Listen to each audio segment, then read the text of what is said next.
The rifle was pointed at her head. Thornhill's hand shook with rage. 20 of his men surrounded us. We were out of bullets, out of time. This was how it ended. But then Sarah spoke, her voice calm as creek water, and what she said next changed everything. You see, 10 years ago I made a choice that seemed simple at the time. I pulled a dying Apache girl from the snow. Never thought I'd see her again. I was wrong. She said she'd come back to marry me. 10 years ago. She was 15 half dead from a bullet wound, fever burning through her like wildfire. She said she'd come back to marry me. 10 years ago. She was 15 half dead from a bullet wound, fever burning through her like wildfire. I'd found her in the snow 3 days' ride from anywhere that mattered. Her family massacred, her people scattered. Just a girl with eyes too old for her face and a will that wouldn't break. I fed her, kept her warm, taught her English while the winter howled outside my cabin. And when the Apache scouts finally tracked her down that spring, she stood in my doorway wrapped in the blanket I'd given her and said it, clear as Sunday bells, "When I am woman I come back. I marry you." I smiled, thought it was the sweetest, saddest thing I'd ever heard. A child's gratitude dressed up as a promise. I never expected to see her again. I was wrong. The late afternoon sun hung low over the Sacramento mountains, painting the valley floor in shades of amber and rust. Heat still radiated from the packed earth of my small ranch, though the worst of the day had passed. I sat on the porch, leather reins spread across my lap, working oil into the cracked surface with practiced hands. The smell of saddle soap and aged leather mingled with the dry desert wind that swept down from the peaks. 52 years had weathered my face like the mountains themselves. Deep lines carved by sun and wind, a beard more silver than brown eyes that had seen too much and remembered more than they should. My hands bore the scars of a hard life. Rope burns, knife cuts, the puckered mark where a Comanche arrow had gone clean through my palm back in '67. The ranch wasn't much, 40 acres of scrub and rock with a creek that ran year-round if you were lucky, a cabin built from pine and adobe, a corral that held 6 good horses, a barn that leaned slightly west but kept the weather out. It was mine, paid for with Army wages and 15 years of silence. I'd been a scout once. Benjamin Hawthorne, they called me. Rode with Crook during the Apache campaigns. Learned to read sign better than most Indians, track a man across bare rock, survive on cactus water and snake meat when necessary. I was good at it. Too good, maybe. Good enough that they kept sending me out even when my stomach turned at what we found, what we did. Sand Creek changed me. Wasn't there for the massacre itself, thank God, but I saw the aftermath. Women and children mostly. Old men. The kind of thing that makes you question whether civilization is worth the price we're paying for it. I mustered out 6 months later. Told them I was done. Bought this land as far from everything as I could manage and tried to forget. But some things don't forget. They just wait. I'd been married once. Elizabeth. Pretty girl from Philadelphia who thought the frontier would be romantic. Died giving birth to our son in the cabin behind me. The boy Thomas lasted 2 years before fever took him. After that I stopped pretending I deserved happiness. Just worked, the land broke horses kept to myself. The townspeople in Alamogordo knew me as the hermit on the hill. The man who didn't talk much and didn't want company.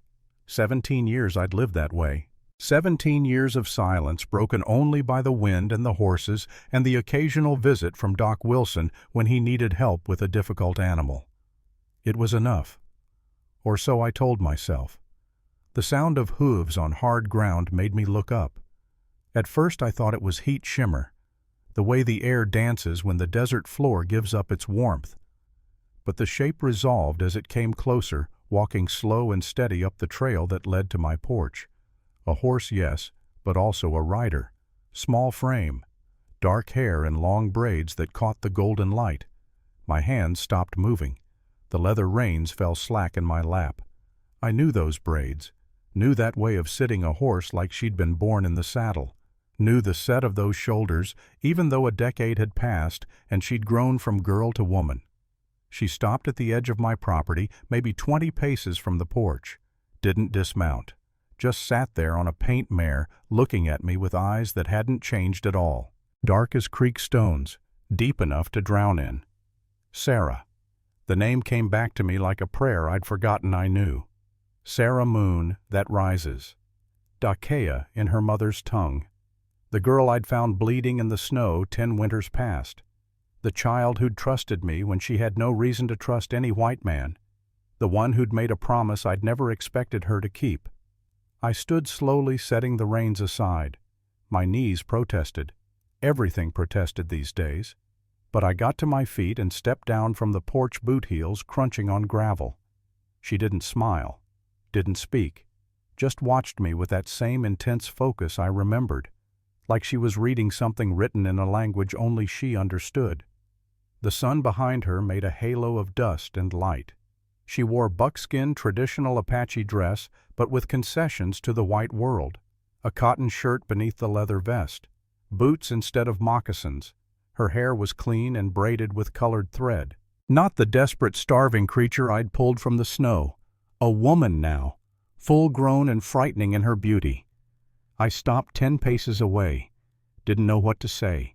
Didn't know if I should say anything. She swung down from the horse with fluid grace, held the reins loosely in one hand, took 2 steps toward me and stopped. "I come back," she said. Her voice was lower than I remembered, still carried that careful precision of someone speaking a learned language. Like I said, the words hit me harder than any bullet ever had. My throat went tight. I managed a nod. "You didn't have to," I said. My voice came out rougher than I intended. I wanted to. 3 words. Simple as that. But they carried the weight of 10 years, 4 winters of searching, hundreds of miles traveled alone. I could see it in the way she held herself, the confidence that came from surviving things that should have killed her. A gust of wind swept across the valley, carrying the smell of sage and creosote. Her horse shifted, shook its mane. Sarah didn't move, just kept those dark eyes fixed on mine. Memory flooded back unbidden. The weight of her in my arms as I'd carried her into the cabin, blood soaking through my coat.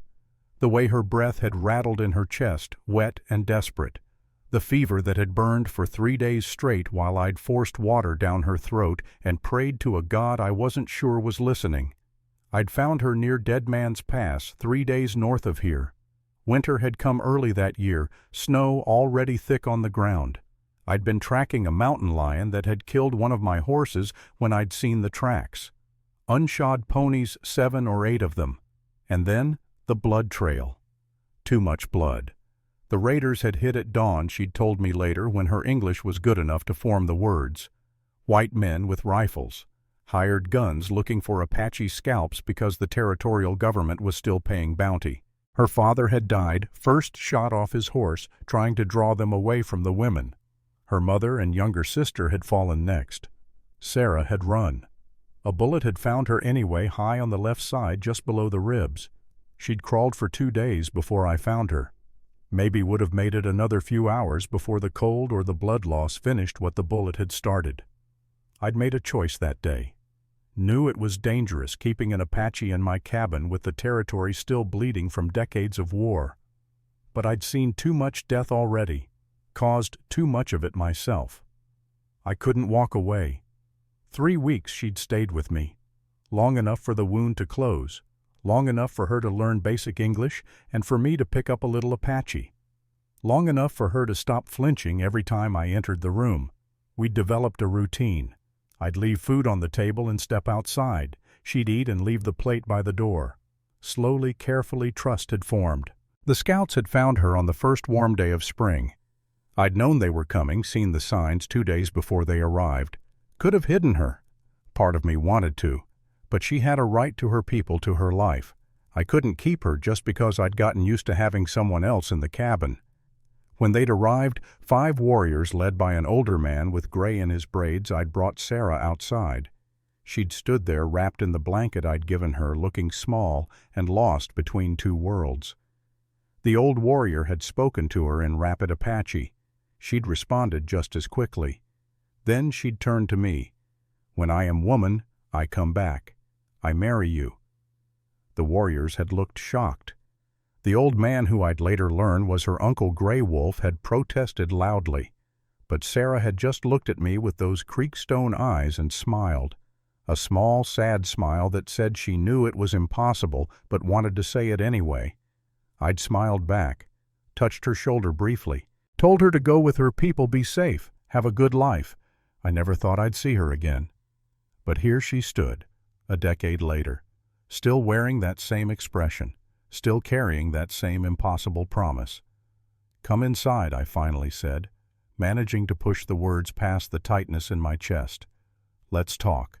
If you've come all this way, the least I can offer you is a meal." Something flickered in her eyes. Not quite a smile, but close. She nodded once, wrapped the reins around the porch rail, and followed me up the steps. The cabin felt smaller with her in it. I'd grown accustomed to having space, to the silence and solitude. Now every sound seemed amplified. The scrape of the chair as she pulled it out from the table, the soft rustle of buckskin as she sat, the way the floorboards creaked under her weight. I busied myself with the stove, building up the fire, setting a pot to boil. Had some beans left over from yesterday. Cornbread that was only a day old. Not much, but better than trail rations. My hands moved through familiar motions while my mind raced. She was here, actually here. The girl I'd saved had become a woman and tracked me down across however many miles, through however much danger, to keep a promise I'd never asked her to make.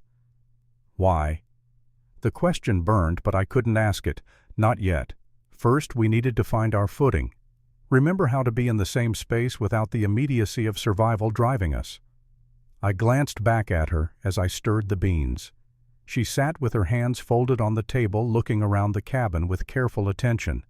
Her gaze lingered on things I'd forgotten were there. The blanket I'd given her, now folded and placed on a shelf above the fireplace. The crude crutch I'd carved when her wound had made it hard to walk. A small wooden horse I'd whittled during one of those long winter nights while she'd slept. "You keep everything," she said softly. I turned back to the stove, felt heat that had nothing to do with the fire climb up my neck. Didn't see a reason to throw away good things. Silence settled between us. Not uncomfortable exactly, but weighted with 10 years of absence and all the things we didn't know about each other anymore. The beans heated through. I ladled them into 2 bowls, added chunks of cornbread, poured coffee that was strong enough to strip paint, set it all on the table, and sat across from her. She ate like someone who'd learned not to waste food. Small bites, thorough chewing, nothing left in the bowl. I found myself watching her more than eating my own meal, trying to reconcile the starving, frightened girl with this self-possessed woman. When she finished, she wrapped both hands around the coffee mug, looked down into the dark liquid like it held answers. "How long did it take you to find me?" I asked finally, because the question had been building since she'd arrived and I needed to know. 4 winters, 4 years. The words sat heavy in the air between us. 4 years of searching for a man she'd known for 3 weeks a decade ago. Why? The question came out rougher than I intended. "I'm nobody special, Sarah. Just an old man trying to live quiet." She looked up then, met my eyes directly. "You saved my life." I shook my head. "That was 10 years ago. You don't owe me anything for that. Not about owing." Her words came slow, careful. "About choosing." I didn't understand. Couldn't wrap my head around the idea that anyone would spend 4 years tracking someone down for anything other than vengeance or desperation. She must have seen the confusion on my face, because she set down the mug and pulled up the left sleeve of her shirt.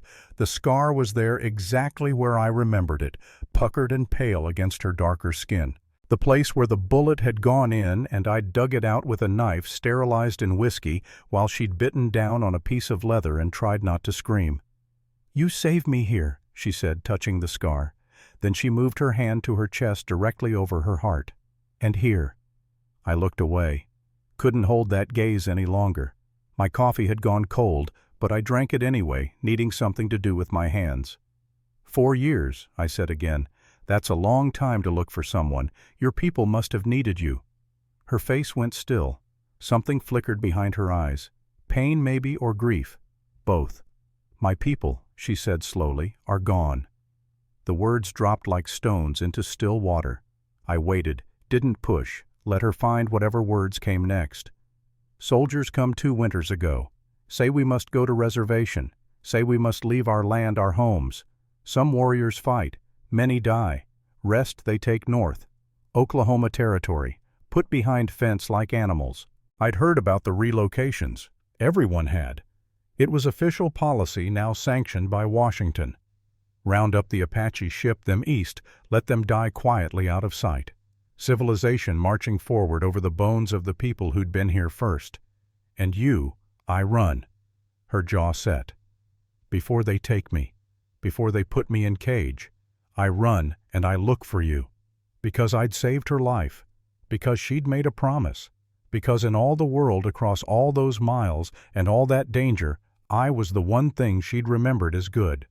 The weight of it pressed down on my chest. I stood abruptly, carried my bowl to the wash basin, needed to move, to do something other than sit under the intensity of her trust. You can't stay here, I said to the wall, not turning around because I couldn't face her. It's too dangerous. They'll be looking for runaways. If they find you here, they'll arrest you, send you back, or worse. I know. Then why come? Because you the only place I have. I turned around then. Couldn't help it. She was still sitting at the table, but her hands were clenched into fists now, her jaw tight, eyes bright with something that might have been tears if she'd let them fall. 10 years I think about you, she said, every day. When I learned to speak better English, I think he'd teach me this. When I learned to track, to hunt, to fight, I think I must be strong like him. When bad things happen and I want to give up, I remember you give me blanket, you give me food, you give me life when you could let me die. You not know me, you not owe me anything, but you save me anyway. She stood then, crossed the small space between us, stopped close enough that I could see the rise and fall of her breathing, close enough to smell sage and wood smoke in her hair. I make promise when I am girl, she said, not because I owe you, because I see who you are. I see man who fight his own people to save one Apache girl. I see man with honor. And when I grow up, I think this is man I choose. This is man I want. My hands were shaking. I shoved them in my pockets, tried to find words that wouldn't come. I'm old. I finally managed. 52. You're young. Got your whole life ahead of you. You could find someone your own age, someone better. Don't want better. Want you. The simplicity of it broke something in my chest.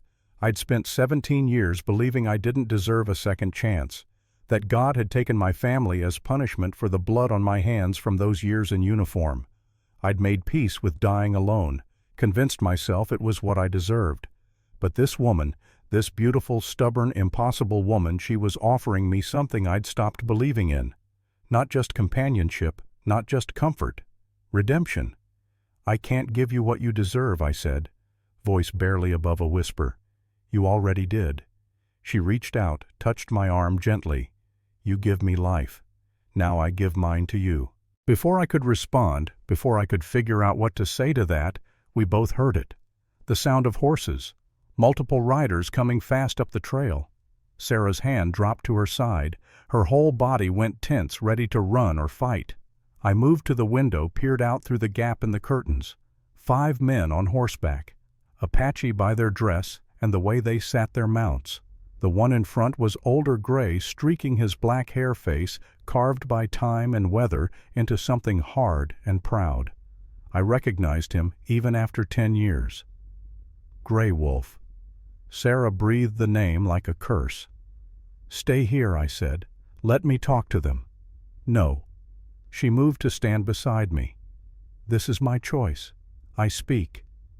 We stood there for a moment, shoulder to shoulder at the window, watching the riders approach. Then she straightened, lifted her chin, and walked to the door. I followed her out onto the porch.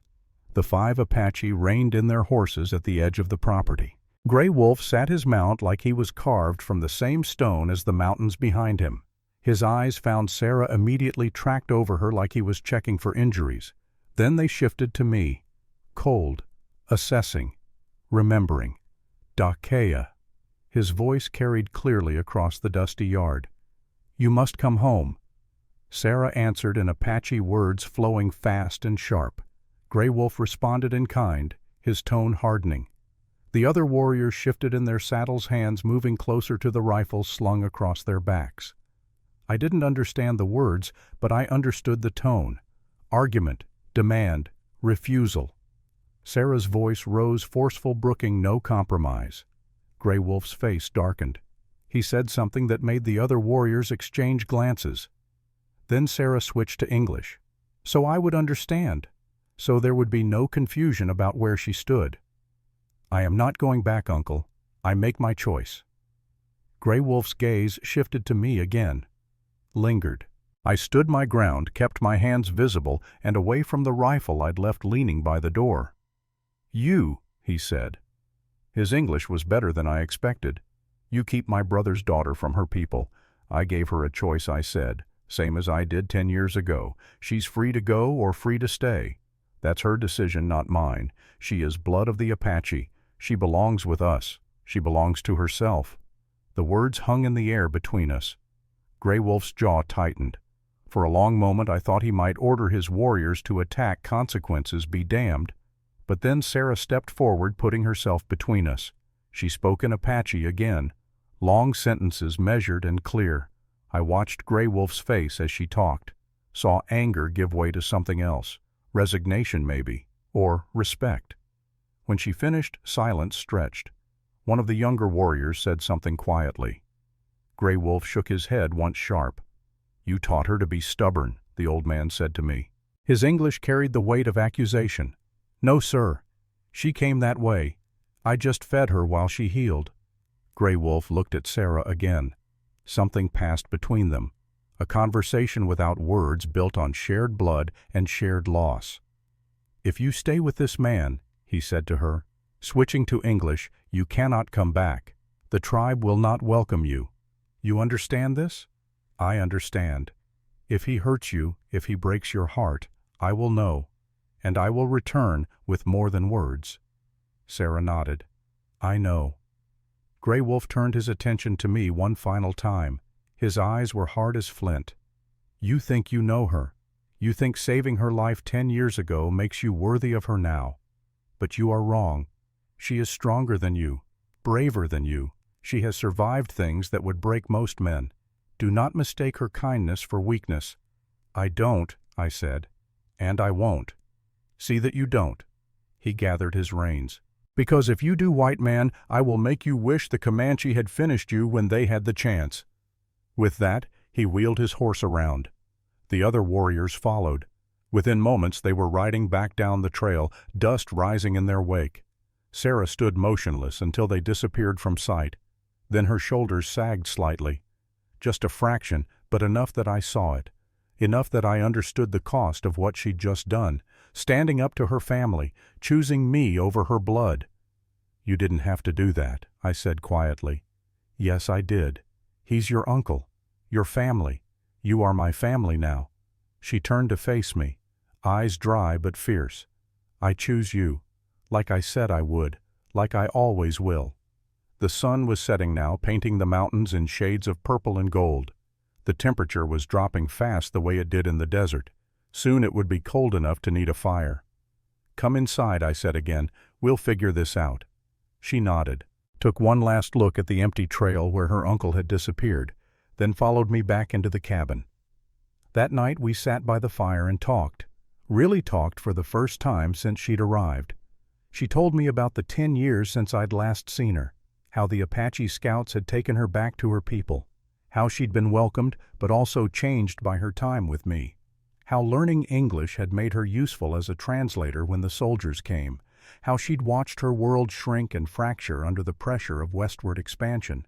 She'd been at Sibique when the soldiers had come to arrest the medicine man, had seen the fight that followed the deaths on both sides, had helped smuggle children to safety while warriors bought them time with their lives. She'd learned to move silently through hostile territory, to survive on nothing, to become invisible when necessary. And through it all, she'd held on to the memory of a white man who'd shown her kindness when he had no reason to, who'd risked his own safety to save a life that most people thought worthless. When I am woman, I come back, she said again, staring into the flames. I mean those words, not just words, promise.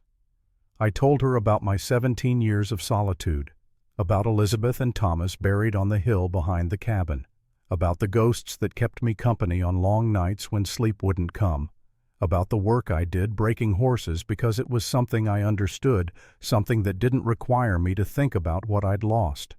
We talked until the fire burned low and exhaustion made our words slur. Then I gave her the bed and took the floor a blanket wrapped around my shoulders. It felt right somehow, familiar, like stepping back into a story I'd thought was finished but was only just beginning its second chapter. Outside, coyotes sang to the stars. The wind whispered through the pines, and for the first time in 17 years, I fell asleep thinking that maybe, just maybe, I didn't have to face tomorrow alone. The weeks that followed Sarah's arrival settled into a rhythm I hadn't known I was missing.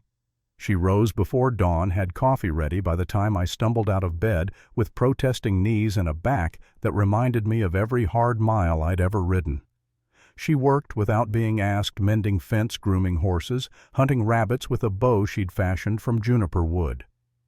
We spoke little during the day, but the silence between us felt comfortable rather than empty, like two people who'd learned that words weren't always necessary. She taught me Apache in the evenings, simple phrases at first, greetings, names for common things. The language felt strange in my mouth, all hard consonants and sounds that seemed to come from somewhere deeper than English ever reached. I butchered the pronunciation regularly. She'd correct me with patience, repeating the words slowly while I tried to wrap my tongue around syllables that didn't want to cooperate. One night, as we sat by the fire after supper, she asked about the scar on my back. I'd been reaching for more wood when my shirt had pulled tight, revealing the puckered line that ran from shoulder blade to spine. "What happened?" Her fingers gestured toward the mark.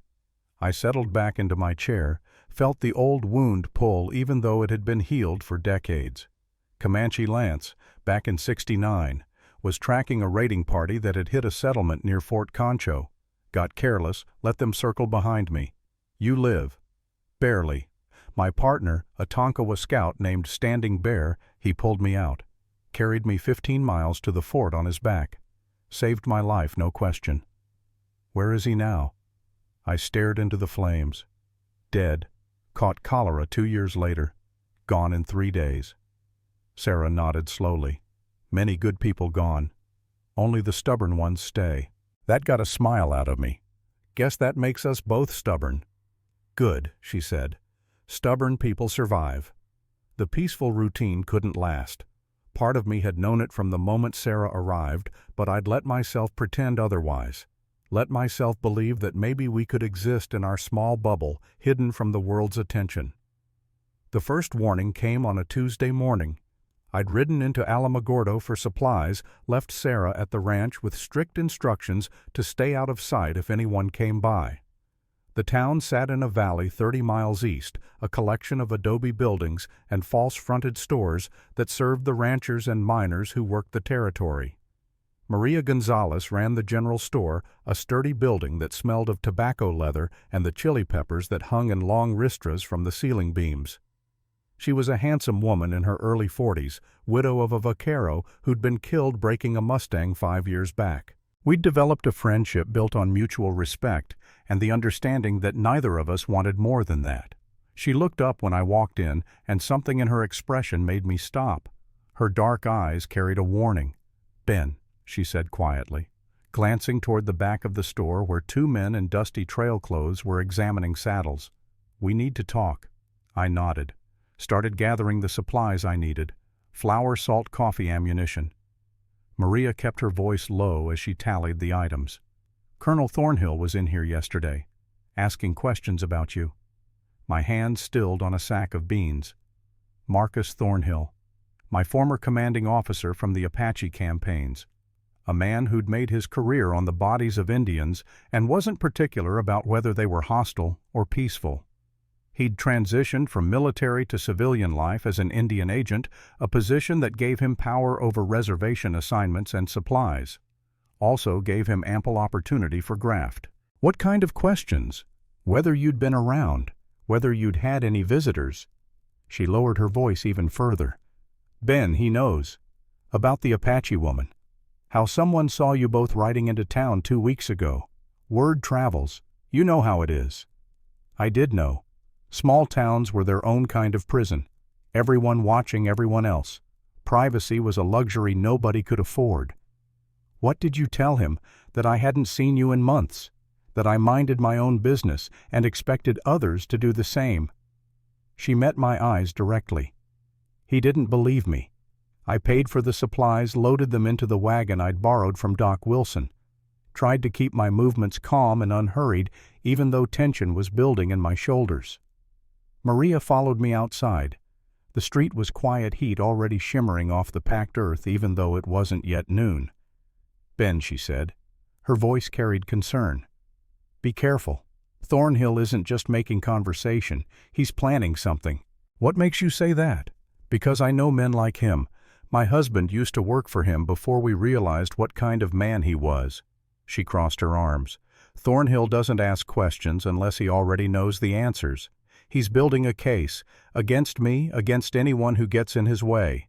She glanced back at the store. "Just watch yourself. And tell your friend she should be careful, too." I drove the wagon back to the ranch with my mind working through possibilities, none of them good. Thornhill had been a ruthless officer, and he'd become an even more ruthless administrator. If he'd set his sights on Sarah on me, he wouldn't stop until he got what he wanted. The question was, what exactly did he want? Sarah was waiting on the porch when I arrived, rifle across her lap. She stood as I pulled up, helped me unload without being asked. "Trouble," she said. I told her about Thornhill, about Maria's warning.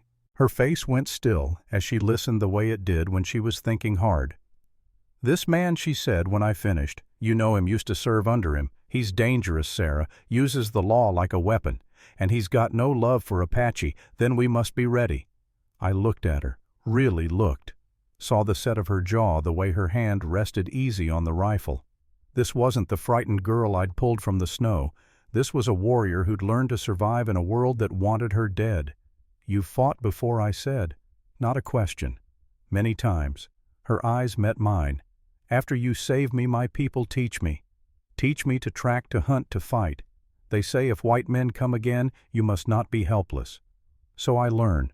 "Good," I said, "because things are going to get harder before they get better." The next week proved me right. 3 times I found evidence of someone watching the ranch. Boot prints that weren't mine near the creek. A broken branch at the edge of the tree line where someone had stood for a while. Fresh horse droppings on a ridge that gave a clear view of the cabin. Sarah spotted them too. She'd taken to doing a perimeter check each morning, moving silent through the scrub like she was part of the landscape. She'd come back, point out what she'd found, and we'd adjust our routines accordingly. We set up a warning system, tin cans strung on thin wire at various approaches to the property, a mirror positioned to reflect sunlight into the cabin if anyone came from the north. We moved the horses closer to the house at night where we could hear if someone tried to steal them. It felt like being back in the war, constant vigilance, always ready for the attack you knew was coming but couldn't predict when or from where. 10 days after my trip to town, Doc Wilson came calling. He arrived in late afternoon, his medical bag slung over his shoulder and concern written across his weathered face. Doc was one of the few people I trusted absolutely. He'd been practicing medicine in the territory for 40 years, had seen everything from cholera epidemics to arrow wounds, and treated everyone the same regardless of color or creed. I met him at the edge of the property. Sarah had already spotted him from the cabin, knew he was friendly. "Ben," Doc said, "we need to talk. And I need to meet your guest." I brought him inside. Sarah stood near the back wall, posture relaxed but ready. Doc removed his hat, nodded respectfully. "Ma'am, you must be Sarah. I'm Dr. William Wilson. Ben and I are old friends." Sarah studied him for a moment, then nodded back. "Doctor, you are welcome." We sat at the table. Doc declined coffee but accepted water. He looked at me with serious eyes. "Thornhill's moving forward with his plan. He's filed paperwork with the territorial marshal. Says there's a runaway Apache living on your property. Says you're harboring her illegally." My jaw tightened. "On what grounds?" on the grounds that all Apache are required to be on designated reservations unless they have written permission from the Indian agent, which coincidentally is Thornhill himself. Sarah's hand clenched into a fist on the table. So he make rule and he enforce rule. No way to win. Doc nodded grimly. That's about the size of it. He looked at me. There's more. He's claiming you assaulted him in town 2 weeks ago. That's a damn lie. I wasn't even in town 2 weeks ago. I know that. You know that. But Thornhill has witnesses who'll swear otherwise. Paid witnesses, I said. Most likely. Doc pulled a folded paper from his jacket. There's a warrant out for your arrest, Ben, for assault on a federal officer, and for harboring a fugitive. The words hung in the air like smoke. Sarah's face had gone pale, but her voice stayed steady. What happens if they arrest? Doc looked uncomfortable. Ben would face trial. Could be looking at 5 to 10 years in territorial prison. Sarah would be sent to the San Carlos Reservation in Arizona, or possibly to the one in Oklahoma. I'd heard about San Carlos. Everyone had. It was a death trap. Disease, starvation, corrupt agents who sold the rations meant for the Indians and pocketed the money. Going there was a slow death sentence. Over my dead body, I said. It might come to that. Doc's voice was quiet. Thornhill's not just doing this to enforce the law, Ben. He wants something. What your land? This valley has water. Good water year-round. The railroad's coming through in the next 2 years. They'll need water rights for their steam engines. Thornhill's been buying up land along the proposed route. Your property sits right in the middle. So he's using the law to force me out. Exactly. Doc spread his hands. If you're in prison and Sarah's on a reservation, your land goes to public auction. Thornhill will buy it for pennies on the dollar. Probably already has the paperwork drawn up. Sarah stood abruptly, paced to the window, looked out at the land we'd been working together. Her land now as much as mine. There must be way to fight, she said. There is. Doc pulled out another paper. You could marry her. Make it legal. A citizen's wife can't be forced onto a reservation without cause, and it would make the harassment charge harder to prove if you're protecting your own wife. Sarah turned from the window, looked at me with an expression I couldn't quite read. Marriage not about papers, she said. About choosing each other. We already choose. I know, I said. But sometimes the world needs papers to recognize what's real. Doc stood, settled his hat back on his head. Think about it, but think fast. Thornhill's bringing marshals in 3 days. After that, options get real limited real quick. He left us sitting there in the gathering dusk. Neither of us spoke for a long time. Finally, Sarah broke the silence. You want marry me because of law, not because you want. The question hit like a fist. I stood cross to where she stood by the window, chose my words carefully because they mattered more than anything I'd ever said. I want to marry you because I can't imagine you gone, because the last few weeks have been the best I've had in 17 years. Because when I wake up and smell coffee already made, when I hear you singing in Apache while you work, when I watch you move through the world with all that strength and grace, I think maybe I didn't use up all my chances after all. I stopped, met her eyes. The law just gives me the excuse I need to stop being a coward. Her expression softened. Coward. I've been afraid, Sarah. Afraid that I don't deserve happiness. Afraid that God took my family because I did too many bad things in the war. Afraid that if I let myself care about someone again, they'll be taken too. I swallowed hard. But being afraid is no way to live. You taught me that. Coming all this way. Choosing me when you had no reason to. Facing down your uncle. That takes courage. I'm not sure I have. Sarah stepped closer. Close enough that I could see the flecks of amber in her dark eyes.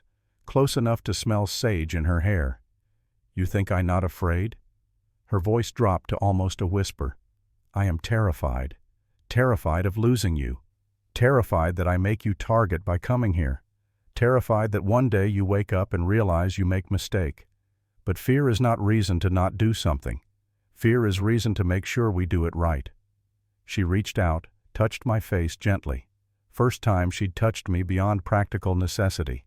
Her fingers traced the line of my jaw rough with several days' stubble. "You want marry me? Then ask. Not because of law, not because you scared, because you want me."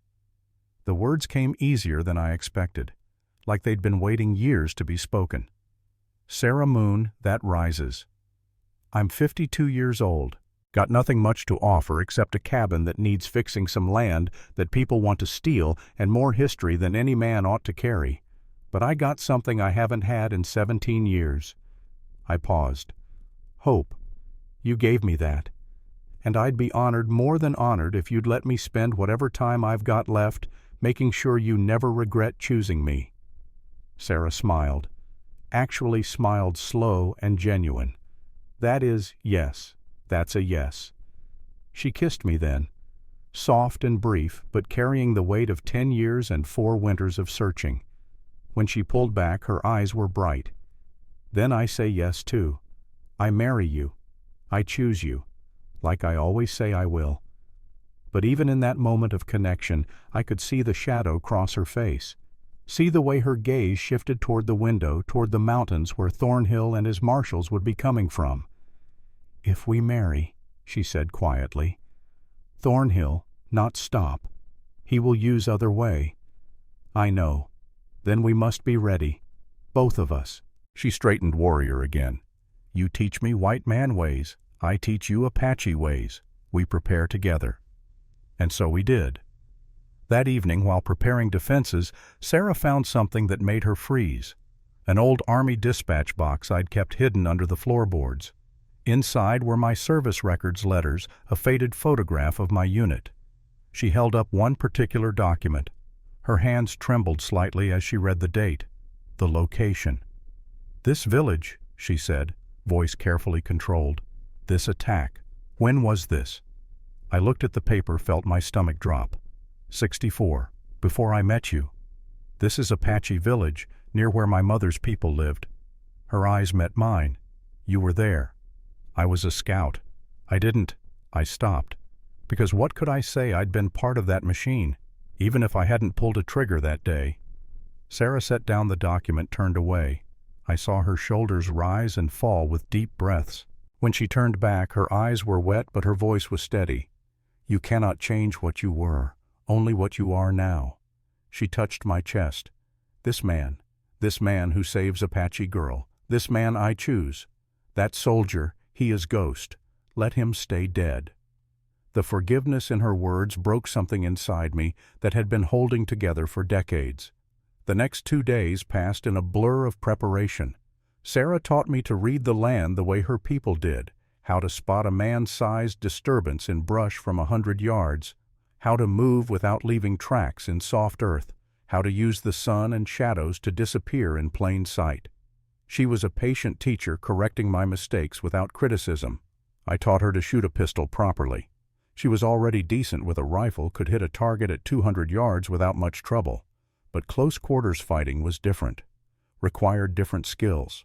We practiced drawing, aiming, firing until her hands moved with the same fluid confidence as mine.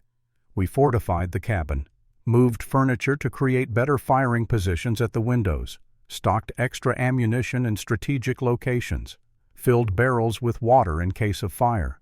It felt like preparing for a siege, which I supposed we were.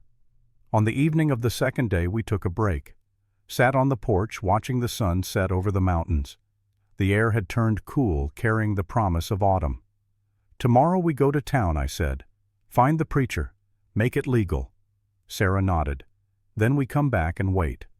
Might not have to wait long." "I know."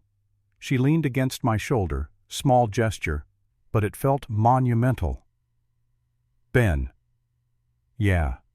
You ever regret finding me in snow? Bringing me here?"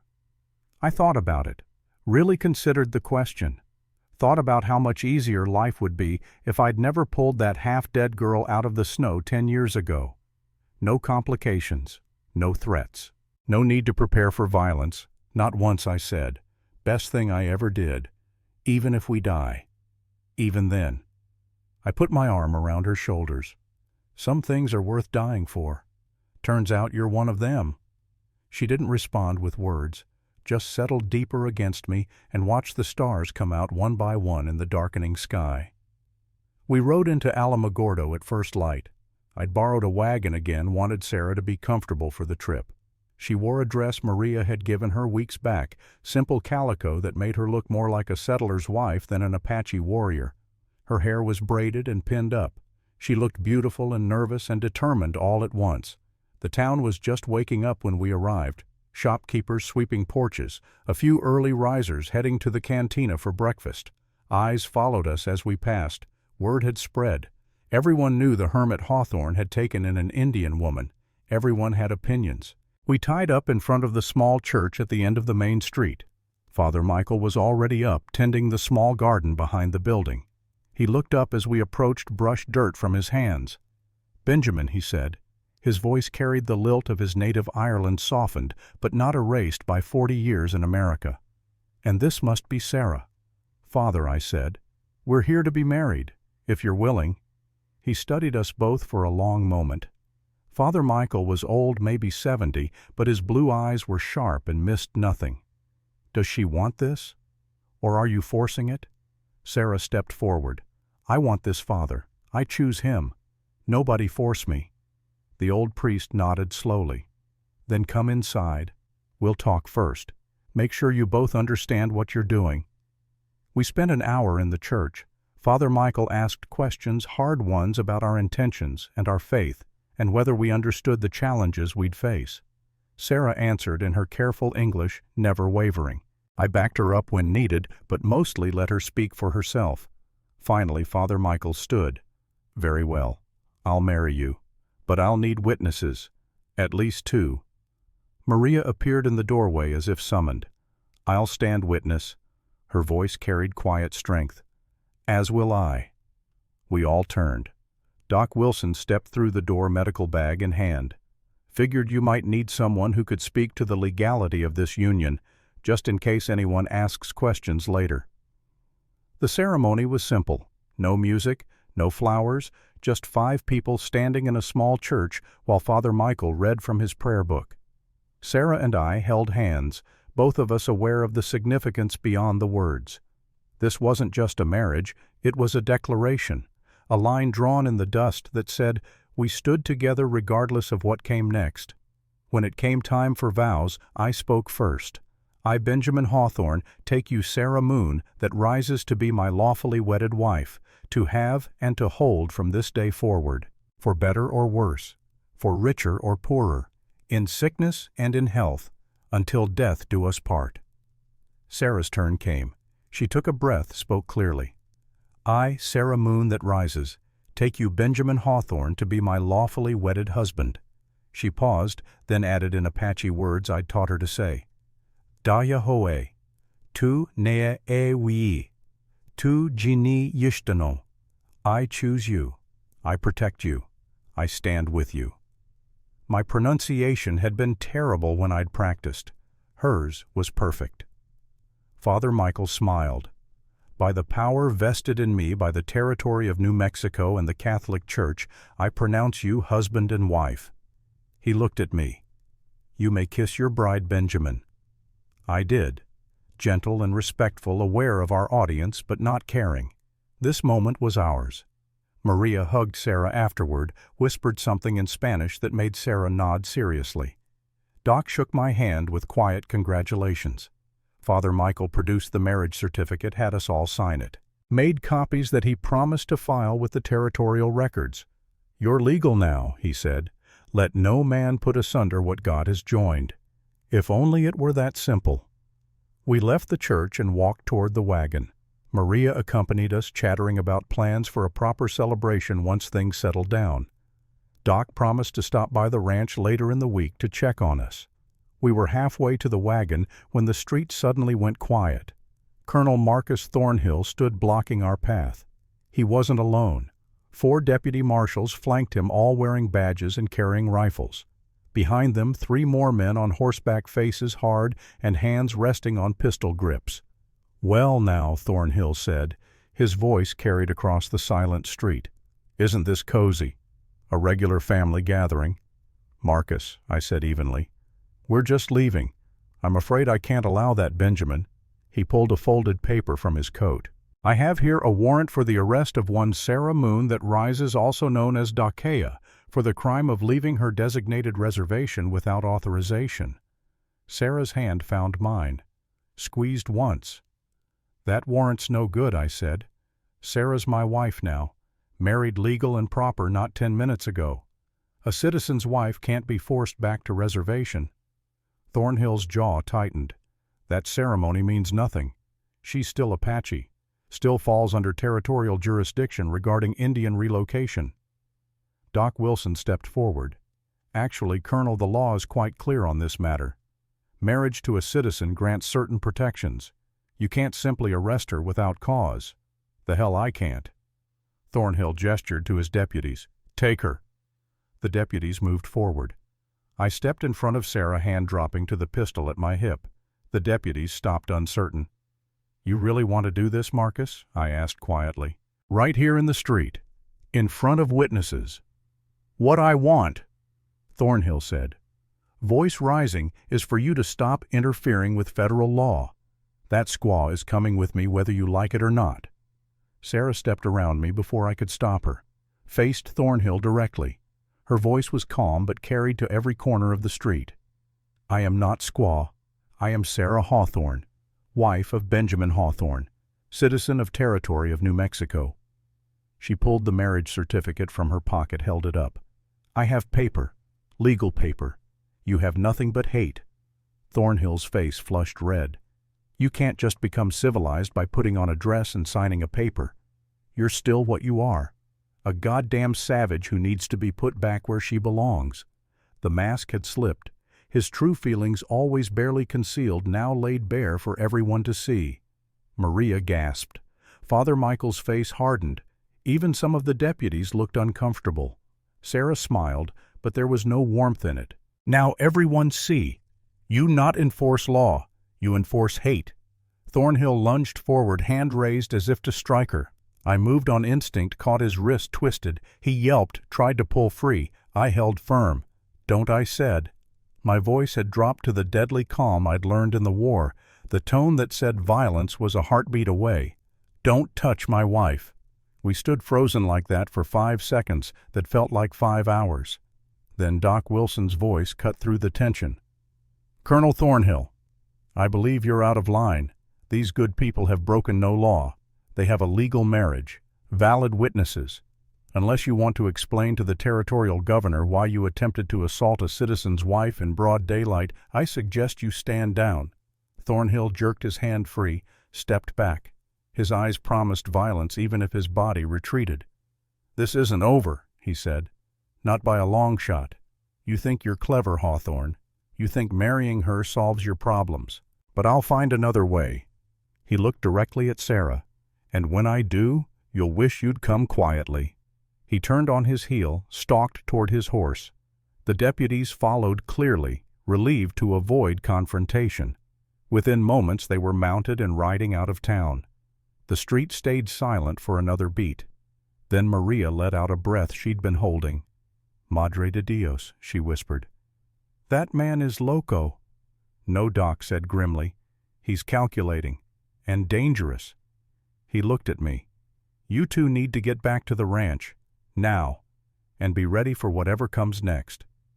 We didn't argue. Climbed into the wagon and left town as fast as the horses could pull us without running. Sarah sat beside me, straight-backed and silent. I could feel tension radiating from her like heat from a stove. I'm sorry, she said finally. I bring this to you. You brought yourself, I said. Everything else is just men too small to handle it. She looked at me then, really looked. What we do now? We go home. We prepare. And when Thornhill comes, because he will come, we'll be ready. The ride back to the ranch felt longer than it had that morning. Every shadow seemed to hide a threat. Every sound made us both tense. But we made it without incident, pulled into the yard as the sun reached its peak. Gray Wolf and 3 Apache warriors were waiting on our porch. Sarah drew in a sharp breath. My hand went to my pistol but didn't draw. These weren't enemies. Not exactly. Gray Wolf stood as we approached. His face was unreadable. Uncle Sarah said quietly. Niece. He looked at me. Hawthorne. Gray Wolf, I replied. We're married now, legal and proper. I know. I watch from distance. He gestured toward the mountains. We see what Thornhill do, we hear what he say. Then you know we didn't start this. I know. Gray Wolf's expression shifted slightly. Might have been respect, might have been something else. That is why we come. To warn you. Warn us about what Thornhill not come alone next time. He brings soldiers, real soldiers, not just marshals. He has already sent message to Fort Stanton. They arrive in 2 days. How do you know this? Because we listen, we watch. We know how white men think when they want something. He looked at Sarah. You choose this man, choose this life. We cannot change that, but we can help you prepare for what comes. Sarah climbed down from the wagon, walked to her uncle. They spoke in rapid Apache, too fast for me to follow, even if I'd known enough words. The other warriors dismounted, began moving around the property with practiced efficiency. Gray Wolf finally nodded at whatever Sarah had said. Turned to me. We stay tonight, help you prepare defenses. Tomorrow we leave before soldiers see us, but we will be close. If fighting starts, we will hear. Why help us? I asked. You made it clear you didn't approve. Gray Wolf was quiet for a long moment. Then he said, when Sarah was girl, her father, my brother, he told me something before he died. He said the world is changing. Our children must learn to walk in both worlds, or they will have no world at all. He looked at me. I did not understand then, but I watch you fight for her. Fight with honor, not because she is your property, because she is your equal. That is what my brother meant. So yes, I help. Because you teach me something, love is stronger than hate. And that is lesson our people need to learn too. He extended his hand. I shook it, felt the strength in his grip. Thank you, I said. Thanks, Sarah. She is the one who convinced me you are worth saving. That night was controlled chaos. The Apache warriors, moving with efficiency born of generations of survival, helped us fortify the ranch in ways I'd never considered. They showed us how to create hidden positions in the rocks above the cabin, how to dig shallow trenches that provided cover without being obvious, how to set up false trails that would lead attackers into kill zones. Gray Wolf worked alongside me, sharing knowledge he'd gained from decades of fighting soldiers who wanted his people dead or contained. Thornhill will not expect resistance, he said as we piled rocks to create a barrier. White men think Apache are defeated, think we are all on reservation or dead. This will surprise him, maybe enough to make him back off. Gray Wolf shook his head. Men like him do not back off. They escalate. But surprise gives you advantage. Use it well. Sarah worked with the other warriors, her movements as fluid and practiced as theirs. Watching her, I understood that this was who she truly was. Not the girl I'd saved, not the woman who'd learned to cook and keep house, but a warrior daughter of a warrior people. She'd learned to survive in my world, but she'd never forgotten her own. As darkness fell, we gathered around a small fire. Gray Wolf produced dried meat and flatbread. We ate in silence, each of us preparing mentally for what tomorrow might bring. Before they left, Gray Wolf pulled Sarah aside, spoke to her in low tones I couldn't hear. When they finished, she had tears in her eyes, but her jaw was set with determination. What did he say? I asked after the warriors had disappeared into the darkness. He said to fight well, to honor my father and mother, to show Thornhill that Apache do not surrender easily. She wiped her eyes. And he said if we die, he will make sure our story is remembered. We're not going to die, I said with more confidence than I felt. Maybe not. But if we do, we die together. She took my hand. That is enough. We spent our wedding night taking turns on watch. Not exactly romantic, but fitting somehow. This was the life we'd chosen, the fight we'd committed to together. As dawn broke on our second day as husband and wife, we saw them coming. A column of riders, maybe 20 strong, soldiers in blue uniforms, marshals with badges catching the early light, and at their head, sitting straight in his saddle like he owned the world, Colonel Marcus Thornhill. They stopped at the edge of rifle range. Thornhill rode forward alone, white flag held high. Benjamin Hawthorne, he called. We need to talk." I stepped out onto the porch. Sarah stood beside me, rifle in hand. "Say what you came to say," I called back. "I'm prepared to be reasonable. Give us the woman, and you can walk away from this. No charges, no prison. Just pack up and go. Start over somewhere else." "No," I said. "Simple as that. Be smart, Benjamin. You can't win this. I've got 20 armed men. You've got yourself and a squaw who shouldn't even be here. Do the math." Sarah raised her voice then. "You want me? Come and take me. But know this, I will not go quietly. I will fight. And I will make you pay for every step." Thornhill's face darkened. "So be it. This is your last chance to surrender peacefully. And this is yours to ride away," I said, "while you still can." For a long moment nothing moved. Then Thornhill wheeled his horse around, rode back to his men. I could see him giving orders, gesturing toward the cabin. "Sarah," I said quietly, "get ready." "I am ready." Her voice was calm, steady, like she'd been preparing for this moment her entire life. The attack began 5 minutes later with a volley of rifle fire meant to intimidate rather than hit. Bullets smacked into the cabin walls, shattered a window. We returned fire, carefully aimed shots that made them respect our range. The battle had begun, and whatever happened next, we'd face it together. The first volley of rifle fire was meant to intimidate. Bullets thudded into the thick adobe walls of the cabin, sending puffs of dust into the air. One round shattered the front window, spraying glass across the floor. Another splintered the doorframe, but the walls held. Apache and Spanish builders had known what they were doing when they'd constructed this place 40 years ago. Sarah and I had already taken our positions. She crouched by the side window with her rifle calm, as if she were hunting rabbits instead of facing down 20 armed men. I stood at the front, pistol in one hand, rifle propped against the wall within easy reach. The firing stopped. In the ringing silence that followed, I could hear Thornhill shouting orders. Couldn't make out the words, but understood the tone. He was organizing his men, setting up a perimeter. This wasn't going to be a quick assault. He planned to lay siege. "How many bullets we have?" Sarah asked without taking her eyes from the window. "Enough for a while. I'd stocked up weeks ago, sensing trouble coming. We had maybe 200 rounds between us. More than enough for a fight. Not enough for a war. They will try to burn us out." "Probably." I glanced at the water barrels we'd positioned around the cabin. "We can hold them off for a day, maybe 2. After that, it depends on whether help comes. Help from who Gray Wolf said he'd be listening.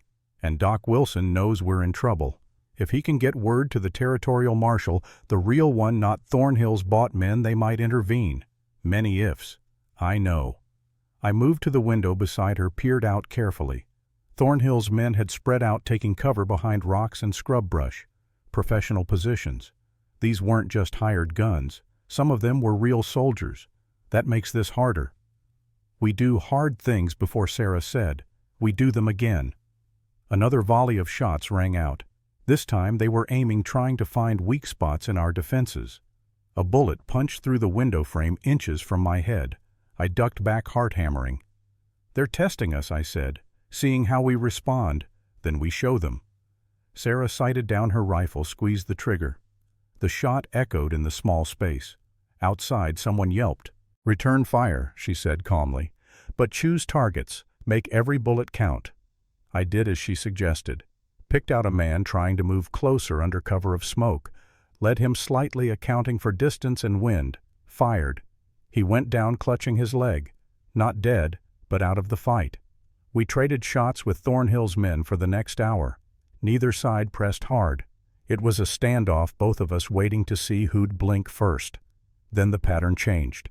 I saw movement on the ridge above the cabin. 3 men trying to work their way around to flank us. They thought we were focused on the frontal assault and wouldn't notice. "Sarah," I said. "Ridge, 3 o'clock." She swung her rifle up, tracked the movement, fired 3 times in quick succession. 2 men dropped. The third scrambled back out of sight. "They will try again," she said, reloading smoothly. "Different position next time." She was right. Over the next 2 hours, Thornhill tried 6 different approaches. flanking maneuvers from both sides. A frontal rush that we turned back with concentrated fire. An attempt to use smoke as cover that the wind dispersed before they could advance. Each time we held them off. But each time they learned a little more about our defenses. And we were burning through ammunition faster than I'd like. As the sun climbed toward midday, the attack stopped. Complete silence fell over the valley. Even the wind seemed to hold its breath. "What they doing?" Sarah asked. I didn't answer right away. Studied the landscape looking for signs. Then I saw it. Thin wisps of smoke rising from multiple points around the property. "Fire," I said. "They're setting fires upwind, trying to smoke us out or force us to fight the flames instead of them." Sarah moved to the back window, looked out. Her face went tight. "The grass is dry. It will burn fast." "We have water," I said, "but not enough to save everything." "Then we choose." She looked at me. "We save the cabin, or we save the horses." The horses were our escape route if things went completely wrong. But the cabin was our fortress. Losing it meant fighting in the open where Thornhill's numbers would overwhelm us. "The cabin," I decided. "We make our stand here." We worked fast, hauling water from the barrels, soaking the walls and roof on the side where the fire was approaching. Sarah climbed up on the roof with a bucket and wet blanket ready to beat out any embers that landed. I stayed below rifle ready in case Thornhill used the fire as cover for another assault. The smoke reached us first, thick and acrid, making my eyes water and lungs burn. Then the flames eating through dried grass with terrifying speed. The wall of orange and black swept toward us like judgment itself. Sarah poured water over the approaching edge. Steam hissed where flames met wet adobe. The fire tried to climb the walls but couldn't find purchase. It split around the cabin, continued past us toward the creek where lack of fuel would stop it. But in focusing on the fire, we'd taken our eyes off Thornhill's men. The crash of breaking wood came from the back door. I spun, brought my rifle up. 2 men burst through, pistols drawn. I fired, hit the first one in the shoulder. He went down screaming. The second got a shot off that missed by inches. Before I could fire again, Sarah dropped through the ceiling trap door, landed behind the intruder. Her knife flashed once. The man crumpled. "More coming," she said, breathing hard. She was right. Thornhill had used the fire as the distraction he needed. Now his men were rushing the cabin from multiple directions, taking advantage of the smoke and our divided attention. We fell back to the main room, positioned ourselves with clear fields of fire to both doors. The front door slammed open. I shot the first man through, wounded another. Sarah's rifle barked twice, dropping 2 more. But they kept coming.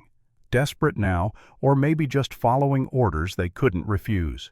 We traded fire in close quarters, the room filling with gun smoke that mixed with the smoke from outside until I could barely see. A bullet grazed my arm, burned like hot iron. Didn't have time to check how bad it was. Just kept firing, reloading, firing again. Beside me, Sarah moved with mechanical efficiency. Aim, shoot, work the bolt, aim again. Her face was set in lines of grim determination. Then suddenly, it was over. The last attacker retreated through the broken door. Silence fell again, broken only by our ragged breathing and the crackling of distant flames. "How many?" I asked. Sarah did a quick count of the bodies. 4 dead, maybe 5, 6 wounded. Not enough. They still have more than us. I checked my ammunition. Down to maybe 30 rounds. Sarah less, she admitted. 20 maybe. We looked at each other, both understanding what that meant. We could hold them off one more time, maybe 2. After that, we'd be fighting with empty guns. "Ben," Sarah said quietly, "if this end badly, it won't." I interrupted. "Can't let myself think that way, or I'd already lost. But if it does," she continued, "I want you to know. These weeks with you, they are happiest of my life. Even with all this. Even with fighting and fire and blood. I choose right. I choose you." Before I could respond, before I could tell her that she'd given me something, I'd stopped believing in the sound of horses, made us both tense.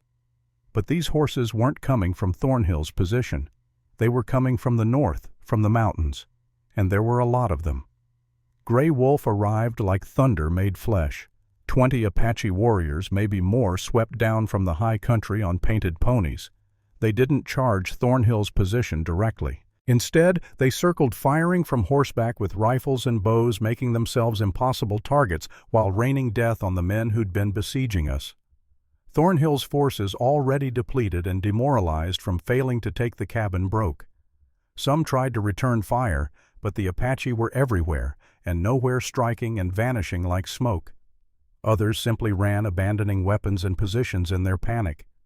I saw Thornhill himself, face twisted with rage and fear, firing his pistol wildly. Then Grey Wolf rode past him close enough to touch, and something in the colonel's expression changed. He wheeled his horse and spurred it hard, galloping toward the road that led back to town. The battle lasted maybe 10 minutes after Grey Wolf's arrival.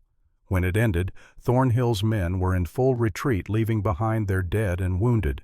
The Apache warriors circled once more, then formed up and rode to the cabin. Grey Wolf dismounted, looked over the damage. Smoke still rose from the burned grass. The doors hung broken on their hinges. Blood stained the porch and the ground around it. "You fight well," he said to Sarah. Then to me, "And you." For white man, coming from him, it was high praise. "Why did you come?" I asked. "Thought you were just going to watch." "We watch. We see you will lose."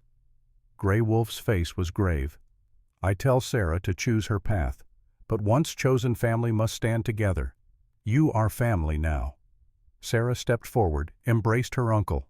They spoke in Apache words too fast and emotional for me to follow. When they separated, both had wet eyes, though neither would acknowledge tears. "Thornhill will come back," I said, "with more men. Real army this time." Maybe Grey Wolf agreed. "But not today. Today he runs. That gives you time." "Time for what?" "To finish this. To prove he breaks the law, not you." I remembered what Doc Wilson had said about Thornhill's land schemes, about the fraud and corruption. If we could expose that, maybe we could end this without more bloodshed. "We need evidence," I said. "Documents, proof that he's been operating illegally." Sarah's eyes brightened. "I know where he keep papers, in his office at Reservation Agency. I clean there before I run. I see many documents, see him hide things." "Too dangerous," I started to say. "I go," she said flatly. "I know the building, know how to get in without being seen. And if Thornhill is running scared, now is best time, before he thinks to protect evidence." She was right, much as I hated to admit it. This might be our only chance. "Then I'm going with you," I said. "No." Sarah touched my wounded arm gently. "You are hurt. You stay, help Grey Wolf protect the ranch." I moved faster alone. The argument built in my throat but died before I could voice it. She was a warrior, had proven it today and 100 times before. Treating her like she needed protecting would insult everything she was. "Be careful," was all I said. "Always." She kissed me quickly. "Wait for me." Then she was moving, gathering supplies, checking her weapons. Within 10 minutes she was mounted and riding east toward Alamogordo. I watched until she disappeared from sight, fighting the urge to call her back. Grey Wolf stood beside me. "You trust her?" "With my life." "Good. Because you may have to." He gestured to his warriors. "We will help you repair defenses. When she returns, you may need to fight again." We spent the afternoon and evening working. The Apache warriors showed us how to create better firing positions, how to use the burned ground to our advantage, how to set up obstacles that would funnel attackers into kill zones. They worked with quiet efficiency, teaching me techniques that had kept their people alive through generations of warfare. As the sun set, one of the younger warriors approached me, spoke in halting English. "Your woman," he said. "She is strong. You are lucky." "I know," I replied. "Luckier than I deserve." He nodded seriously. "When woman chooses man, that is greatest honor. You must be worthy of choice." "I intend to be." He smiled, brief and genuine, then returned to his work. Night fell. Sarah hadn't returned. I tried not to worry, told myself she knew what she was doing, that she'd survived worse than sneaking into an office. But the waiting gnawed at me. Every shadow could be her, Every sound might be her horse. Gray Wolf sat with me by the fire we'd built in the yard away from the damaged cabin. "You love her," he said. "Not a question." "Yes, that is good. Love makes people fight harder, fight smarter." He poked at the fire with a stick. "But love also makes people do foolish things, take stupid risks." "I know. Make sure your love makes you strong, not weak. She needs strong man beside her, not man who breaks because he fears losing her." "I won't break. We shall see." Gray Wolf stood stretched. "I will put warriors on watch rotation. You should rest while you can." "Can't sleep." "Not while she's out there. Then think. Plan for what comes next. Because when she returns with or without papers, Thornhill will not stop. He has lost face, lost men. That kind of man he must destroy what defeats him, or he is destroyed himself." "What do you think will happen?" "I think tomorrow will bring final battle. Either you win completely, or you lose everything." His eyes reflected firelight. "Make sure you win." He walked away, leaving me alone with my thoughts and the stars. Sarah returned 2 hours before dawn. I heard the horse first recognize the gate, ran to meet her as she dismounted. She was covered in dust and sweat but smiling, holding up a leather document case. "I have them," she said. "All the papers Thornhill hide, deeds, contracts, letters, everything." We took the documents inside lit lamps, spread them across the table. Even my untrained eye could see the fraud. Land sales for properties Thornhill didn't own, contracts signed with forged names, letters detailing payments to officials who'd looked the other way. It was comprehensive corruption documented in Thornhill's own hand. "This is enough," I said. "More than enough. We get this to the territorial marshal, to a judge, and Thornhill's finished." "But how we get to them?" Sarah asked the obvious question. "Thornhill will be watching roads. We'll have men looking for us. Then we don't use roads." I looked at Gray Wolf, who'd come in when he heard Sarah's arrival. "Is there another way to Santa Fe mountain trails?" he said slowly. "Hard riding. 3 days instead of 2 on the road. But yes, there is way. Can you guide us?" Gray Wolf considered, then nodded. "But we must leave soon. Thornhill will know his papers are missing. We'll guess where they go." "We'll leave at first light," I said. "Sarah and I together. If Gray Wolf can spare 1 or 2 warriors as guides." "I will guide you myself," Gray Wolf said. "This is too important to trust to others." He looked at Sarah. "You are sure about this? Once you do this, you make powerful enemy forever." "Already have powerful enemy," Sarah replied. "This way I also have justice." The decision made, we tried to rest for the few hours before dawn. I managed maybe an hour of fitful sleep dreams filled with fire and blood and Sarah's face disappearing into smoke. When I woke, she was sitting beside me, hand resting on my shoulder. "Morning comes," she said softly. "Time to finish this." We prepared quickly, filled canteens, packed food, checked weapons. Gray Wolf selected 2 of his best horses for us mountain-bred animals with steady feet and strong hearts. As the eastern sky began to lighten, we mounted up. The other Apache warriors had already left, melting back into the mountains. They'd done their part. Now it was up to us to finish it. We rode hard for 3 days. Gray Wolf led us along trails I never would have found, paths that wound through canyons and over ridges, always climbing higher into the Sangre de Cristo range. The terrain was brutal, but it kept us hidden from anyone trying to track us. On the 2nd day, we saw riders in the valley below, Thornhill's men searching for us on the main road. We stayed high and quiet, watched them pass. "He knows," Sarah said. "Let him know," I replied. "By the time he figures out where we went, we'll already be in Santa Fe." That night we camped in a small valley with a stream running through it. Gray Wolf stood watch while Sarah and I tended the horses and made a cold camp, no fire that might give away our position. "Tomorrow we reach Santa Fe," Gray Wolf said. "After that I leave you. Cannot be seen in city. Too many soldiers." "We understand," I said, "and thank you for everything." He nodded. "You take care of my niece. You keep promise." "I will." "Good. Because if you do not, I will hear of it. And then I will be very disappointed." The words were light, but carried an edge of steel. That night, lying under the stars with Sarah beside me, I thought about how far we'd come. Two people from different worlds, thrown together by chance and choice, now fighting for the right to exist together. It shouldn't have been this hard. Shouldn't have required bloodshed and flight and legal maneuvering. But that was the world we lived in. All we could do was keep fighting to change it one small battle at a time. Sarah stirred beside me. "You are thinking too loud," she murmured. "Can't help it. What you think about how this should be easier, about how people should be able to love who they choose without the world trying to tear them apart." She was quiet for a moment. "Then, if it was easy, maybe we not appreciate so much. Hard things, they make us stronger, make us sure." Is that Apache wisdom? No. That is Sarah wisdom. She rolled toward me, head resting on my shoulder. I learn it from surviving, from choosing to live when dying would be easier, from choosing you when walking away would be safer.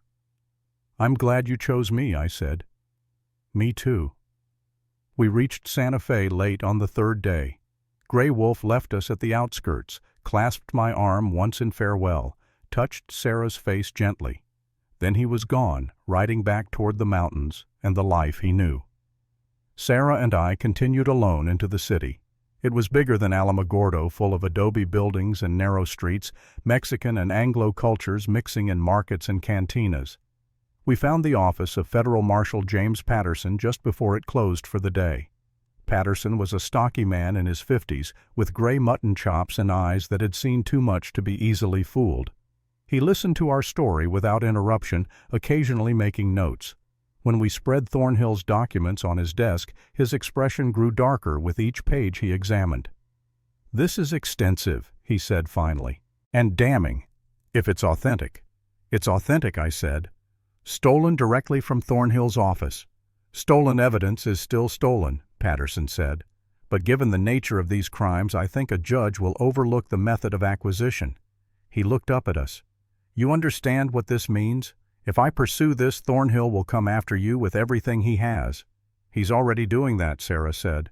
"This way maybe he lose." Patterson studied her for a long moment, then nodded. "All right. I'll take this to Judge Morrison tomorrow morning.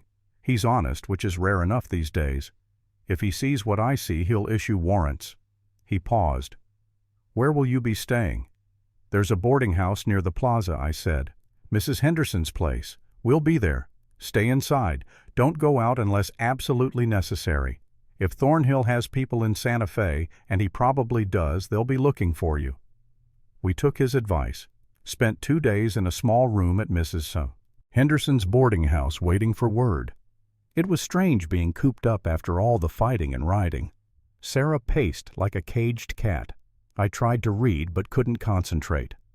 On the third day, Patterson himself came to the boarding house. His expression was grim. "Judge Morrison has issued arrest warrants for Colonel Marcus Thornhill on multiple charges of fraud, corruption, and abuse of office." He looked at me. "There's also a warrant for assault and attempted murder. Seems several witnesses came forward about the attack on your ranch, including some of Thornhill's own men who decided saving their own skins was more important than loyalty." "Where is Thornhill now?" "That's the problem," Patterson said. "He's disappeared. Left Alamogordo 2 days ago with a half-dozen men. We don't know where he went." "He is coming here," Sarah said with certainty. "Coming for us." "Possibly." Patterson straightened. "That's why I'm offering you protective custody. There's a federal building with secure rooms. You'd be safe there until we locate Thornhill." I looked at Sarah. She shook her head slightly. "Thank you," I said, "but we'll take our chances on our own. We've been running and hiding long enough." Patterson didn't look surprised. "Then at least take these." He handed me 2 deputy marshal badges. "They're temporary, but they give you legal authority to defend yourselves if necessary. Just try not to shoot anyone unless they really need shooting." "We'll do our best," I said. He left. We spent the rest of the day preparing, cleaned our weapons, loaded them carefully, made sure we had clear sight lines from the windows of our room, arranged furniture to provide cover. If Thornhill came, and we both believed he would, we'd be ready. He came at midnight. I was dozing in a chair by the window when I heard the creak of floorboards in the hallway. different from the normal sounds of the old building. These were careful steps, deliberate. Sarah was already awake, rifle in hand, positioned behind the bed. Our eyes met. She nodded once. The door exploded inward, the lock splintering under a heavy boot. 3 men rushed through, guns drawn. I fired from my position, hit the first one. Sarah's rifle barked twice, dropping the second and third. But more were coming. Thornhill had brought his remaining men, maybe 8 or 10, and they swarmed through the doorway like ants. We held them in the narrow opening for maybe 30 seconds. Then the sheer press of bodies forced us back. I grabbed Sarah's hand, pulled her toward the window. It was only 1 story up. We could make the drop. But as I reached for the latch, Thornhill himself appeared in the doorway. He held a rifle pointed directly at Sarah. "Enough," he said, voice cold and steady. "Put down your weapons or I shoot her." I hesitated. Sarah squeezed my hand once. "Don't," she said quietly. Thornhill cocked the rifle. "Last chance, Hawthorne." Time seemed to slow. I could see the certainty in Thornhill's eyes, could see the slight tremor in his hands that spoke of rage barely controlled, could see Sarah's calm acceptance of whatever came next. And I realized something. Thornhill had already lost. The warrants were issued, his crimes exposed. Even if he killed us, even if he escaped tonight, his life as he'd known it was over. This was just spite, the last violent spasm of a man who couldn't accept defeat. "I'm not putting down my gun," I said, "but I'm not shooting either. Neither is Sarah. You want to kill us, you'll have to do it in cold blood, in front of all your men. Let them see exactly what kind of man you are." Thornhill's jaw tightened. "You think I won't?" "I think you're already finished, Marcus. The warrants are signed. Judges knows everything, every fraudulent deed, every bribed official, every crime you committed for money and power. Killing us just adds murder to the list." "You ruined me," he said, voice shaking now. "I had everything, position, wealth, respect. Then you had to go and save 1 goddamn Indian girl. That goddamn Indian girl is worth 100 of you," I said quietly. "And I'd save her again. Every time." For a moment I thought he'd shoot anyway, saw his finger tighten on the trigger. But then Sarah spoke. Her voice was calm, almost gentle. "You hate us because we show you what you are not," she said. "We choose each other, choose to fight for each other, choose to stand together even when world says we should not. You never choose anything except power, never stand for anyone except yourself. That is why you lose, not because we fight better, because we fight for something bigger than our own hatred." Thornhill stared at her. Something in his face crumpled. The rifle wavered. And then Marshal Patterson burst through the door with 6 armed deputies. "Drop the weapon," Colonel Patterson ordered. Thornhill's men scattered immediately, hands going up. Only Thornhill himself remained, frozen rifle still pointed at Sarah. "It's over," Marcus Patterson said. More gently now. "No way out. Just put the gun down." For 5 seconds that felt like 5 hours. Nobody moved. Then Thornhill lowered the rifle, let it clatter to the floor, stood there with shoulders sagging, all the fight gone out of him. Patterson's men moved in, cuffing Thornhill and his remaining followers. The marshal himself approached us. "You two all right?" "We're fine," I said. "How did you know to come?" Mrs. Henderson heard the commotion, sent her son running for help. Patterson looked at the bodies on the floor, the bullet holes in the walls. "Hell of a mess." "We'll pay for damages," I said. He actually smiled at that. "Federal government will cover it. This whole room is now evidence of Thornhill's attempt to silence witnesses." He sobered. "You're going to need to testify. Make this stick legally." "We'll be there," Sarah said. "Good." Patterson gestured to his men. "Get these bodies out of here, and find these 2 a new place to stay. Somewhere Thornhill's friends can't find them." We spent the next week in federal custody, not as prisoners, but as protected witnesses. The trial moved with unusual speed, probably because Judge Morrison wanted to make an example of Thornhill. We testified to everything: the attacks, the intimidation, the fraud. Sarah's testimony about conditions on the reservations and Thornhill's corruption as Indian agent was particularly damning. Thornhill was convicted on all charges, sentenced to 20 years in territorial prison. His land holdings were forfeit, his wealth seized. The men who'd followed him received lesser sentences in exchange for their cooperation. When it was finally over, when all the legal proceedings had concluded and we were free to go, Marshal Patterson walked us to the stage depot. "What will you do now?" he asked. "Go home," I said. "Try to rebuild. Live quietly if the world will let us." "World probably won't," Patterson said, "but I expect you two will manage anyway." He tipped his hat to Sarah. "Ma'am, it's been an honor."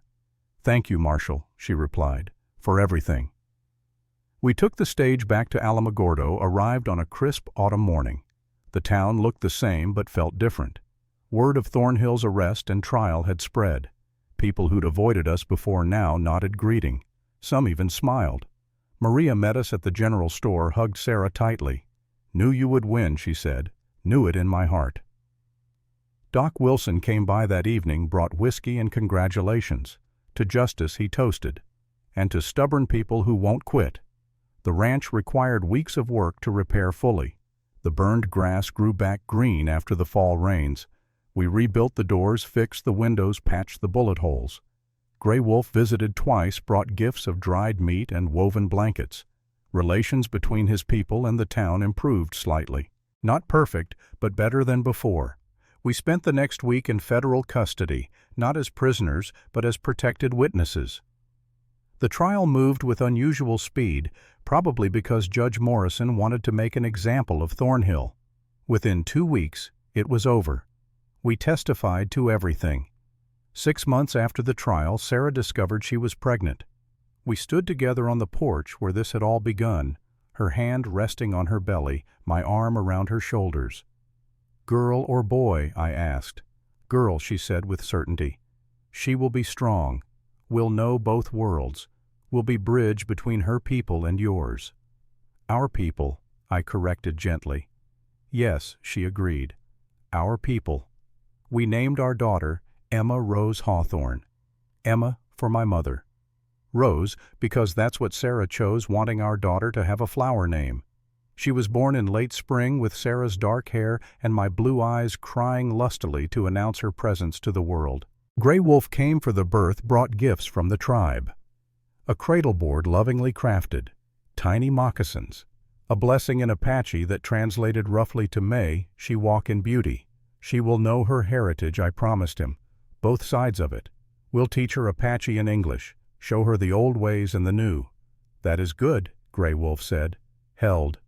Emma carefully studied her face. "She looks like her grandmother, my sister." He smiled, rare expression on his weathered face. "That is very good." 2 years after Emma's birth, everything had settled into a new normal. The ranch had grown not just in size, but in spirit. We'd built a second barn, expanded the corral. Our 2 hired hands had become Family Jake, a former cavalry soldier who'd seen enough violence, and Miguel Maria's nephew who'd come seeking honest work. The territory was changing faster than any of us expected. Statehood was just around the corner. The railroad had brought not just commerce, but a mixing of cultures that would have been unthinkable a decade before. I'd seen Apache and white children playing together in town. Saw Sarah greeted by name at the general store. Small changes, but they mattered. Relations between Apache and settlers remained tense, but no longer explosive. Gray Wolf had negotiated better terms for his people, gotten them moved to land closer to their traditional territories. It wasn't everything, but it was something. Maria had married again, a good man who treated her well. Doc Wilson's rheumatism was getting worse, but he still made his rounds. Father Michael continued to preach tolerance, though with mixed results. On a warm evening in early summer, I sat on the porch with Emma on my lap while Sarah prepared dinner. The child babbled happily, mixing English and Apache words in the way of all children learning language. She had no idea that her very existence was a statement, a declaration that different worlds could merge and create something beautiful. What you think about Sarah called from inside. Just how things change, I called back. How impossible everything seemed 3 years ago, and how normal it feels now. She came out, wiped her hands on her apron, sat beside me. "Not normal," she corrected. "Special. We fight for this. Make it happen through blood and courage and love. Never forget that." "I won't," I promised. Emma reached up, touched my face with one small hand. "Papa," she said clearly. One of her first real words. Sarah laughed, delighted. "She talks." "Course she does," I said, feeling my chest tighten with emotion. "She's your daughter, stubborn and smart and destined to change the world," our daughter Sarah corrected. "And yes, she will change many things." We sat together as the sun set over the mountains, painting the sky in shades of gold and purple. 3 people where there had been 2. A family where there had been isolation. Hope where there had been despair. 10 years ago, a frightened girl had made an impossible promise to a lonely man. She'd said she'd come back to marry him when she was grown. He'd smiled sadly, thinking it was just childish gratitude. He'd been wrong. She'd meant every word, had spent 4 winters searching, had risked everything to keep that promise, and in keeping it, she'd saved him just as surely as he'd once saved her. Some promises are forgotten, some are broken. But the best ones, the ones worth keeping, they're the promises that change everything, that turn loneliness into family, fear into courage, survival into living. She'd said she'd come back to marry me. I thought she was joking. She wasn't, and thank God for that. The stars came out one by one as night fell over the ranch. Emma dozed in my arms. Sarah leaned against my shoulder.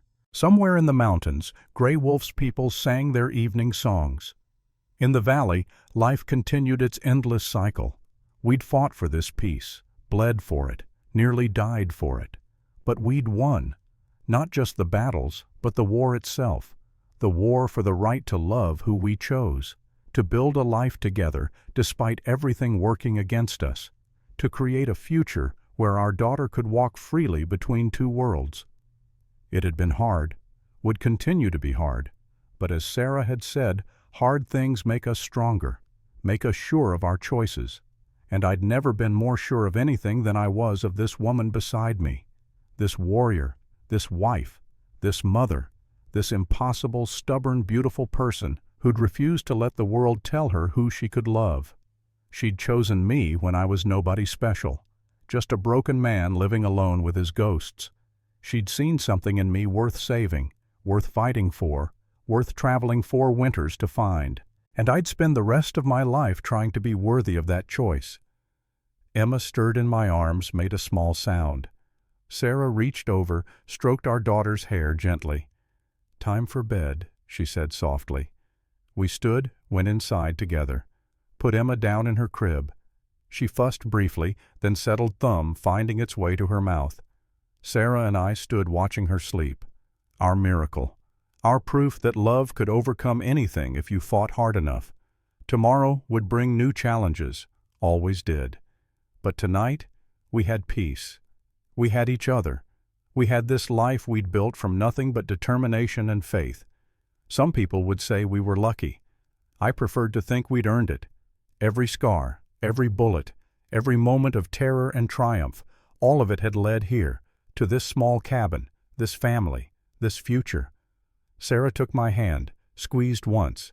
I squeezed back. No words were necessary. We'd said everything that mattered 3 years ago when she'd stood in my yard and declared her intention, when I'd finally stopped being afraid and accepted what she was offering. The promise had been kept. The circle was complete. And our story, the one that had started with a girl bleeding in the snow and a man who couldn't walk away, continued into whatever tomorrow would bring. Together. Always together.